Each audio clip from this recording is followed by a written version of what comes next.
มึงเห็นเบียร์ดีกว่าน้ำเลยเหรอกูคิดเหมือนมึงแหละ อาการเย็นแบบนี้ต้องกินเบียร์ที่น้ำบอกว่าน้ำเยอะเกินเฮ้ยมีเนี่ยเบียร์เอาน้ำออกก่อนเบียร์ยัด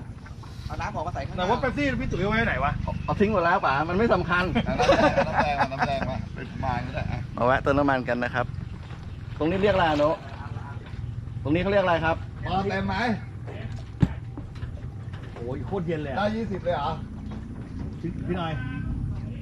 95ใช่ไหม พี่หน่อยวางของนั่นเอง 95เท่าไหร่95 45